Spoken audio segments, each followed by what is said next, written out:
great road win at Lewisburg, 43-26.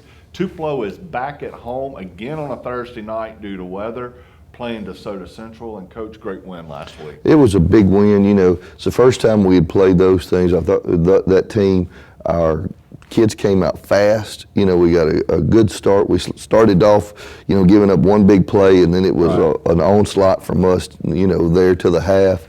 You know, so I'm proud of it. And like we said last week, any win in 6A is a big win.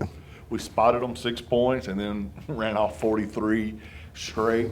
At halftime, we're up 43-6. What do you tell your players at halftime when you got a lead like that? Well, the biggest thing is you talk about continuing intensity and trying to stay focused. And just in truth, that's a hard thing to do when it's 43-6, is to get kids focused in on a game. You know, and then as coaches, you're trying to talk about what we need to do for the second half, subs that we need to make. But I also, you know, I've had former players come in and say the worst half times to be in with us is when we're up big, because I highlight all mistakes. Every mistake gets magnified. So, you know, you may get your name and may be called out, Greg Ellis, you did this, solely to try to point focus back to what we need to be doing. Jake Ware really had a good game. Kind of struggled the last couple of weeks, came back and really looked sharp and on point. He did have a good game. You know, we didn't throw the ball much. We threw the ball early, and he had success. We got a couple of touchdown passes and started the ball game off with a really good pass play to Trip Wilson. Those are the things that we've got to have. You know, good quarterback play makes so much of it go. Exactly. It's the first time we had ever played there. Is there something about going to a place for the first time, or does it really matter? In some cases, I think it matters. In the DeSoto County schools, all those are built exactly alike. Every school looks the same. It's the same. You dress in the same building, the same. The field's exactly the same place. So once you played at DeSoto, you played at Lewisburg, you played at Center Hill. So in that case, you know, there's not much difference. Right. It was homecoming there, so it was good to go somewhere and beat another team on homecoming. Health-wise, how are we? I know David Hayes left the game. Would he have been able to play if it would have been a closer game? He was cleared to go back in the second half. We just made the coach's decision to get him and Trip Wilson and Jacob Horn, some of those guys, out of the ball game in the second half with a 43-6 advantage over that, to shrink our play call and, you know, and put it into a box and do those things. So yeah, he would have been fine. We may be without a starting, especially with the game moving up, defensive tackle that, you know, that could hinder us a good bit. One of our better players along the front line could be out, Charles Pinson. So that'll be a game time decision. Charles has had a good year.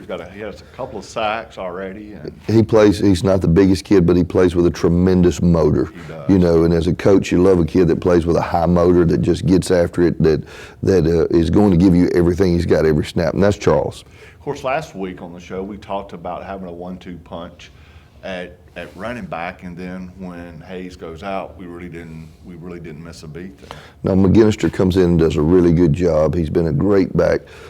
He's not the fastest, but he is extremely quick, has good vision. You know, so we're pleased with him. 43-6 at half. What were the things that were working that allowed Tupelo to get out to that type of lead? Well, we made some defensive plays that kept us a short field. You know, we created some turnovers. We had two really good, you know, quick defensive scores, an interception, a scoop and score. Those are things that help you go there. Our O-line was opening up some very big holes, and we were able to run the ball right at them. And then that forces them to change secondary coverage and allow Jacob to get over the top a couple of times. I think in 40 seconds we scored 3 touchdowns, and for an opposing team, that has to be demoralizing. It has to be, you know, and you would, on the other end of that, I've been on the other end too. Several years ago, playing one of my good friends, we gave up 3 touchdowns in the first 2 minutes, and we're down 21-0. We went on to score 7 straight unanswered, you know, and win the ball game 49-21. And so you get worried about that both ways, you know, as a coach, that too much good has happened right out the gate. That you got to focus and you got to kind of amp up your intensity to keep the kids focused in what's happening. And this is a team that wasn't void of talent either. I mean, they had some playmakers on their squad. Yeah, they've got quite a few. You know, they've got a kid in the secondary that's a Mississippi State commit Right. that returns punts and kicks and plays a little bit of offense. And so, you know, they've got D1 athletes. I think that's the thing you see when you go to any 6A school, that every week you're going to have one or two kids that are committed to a school somewhere to get his college paid for.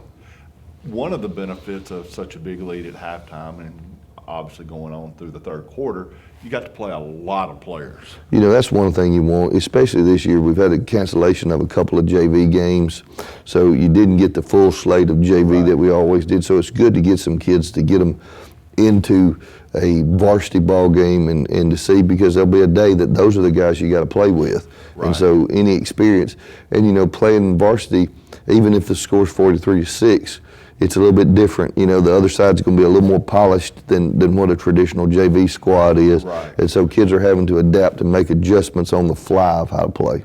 Exactly. It's just great game experience that they're going to pick up that you're not going to get in a practice. One of the things that we did late in the fourth quarter to keep the clock running and to maintain possession of the ball, we had a fake punt. And we've been incredible this year in fake punts. I think we're perfect. Is that right? On all of our attempts? Knock on wood. You know, that's one of the things that you worry about with a lead like that. I was a little bit afraid that we would cut into the 12-point district tiebreaker lead if we gave the ball up again. Right. And there was something that they were giving us right there. So, you know, I allowed Tripp to make a decision. I give him a call where he can either punt it or take the yardage, and he was able to take the yardage, and it turned out well for us. You got to have a lot of trust in him on a fourth and 4? 4th and 4, 4th and 6, I think this one actually was. To know that he's going to make the right decision. Yeah, and you know, you can do that when your punter's an athlete. You know, when a kid that can run and plays a different position, he's able to do it.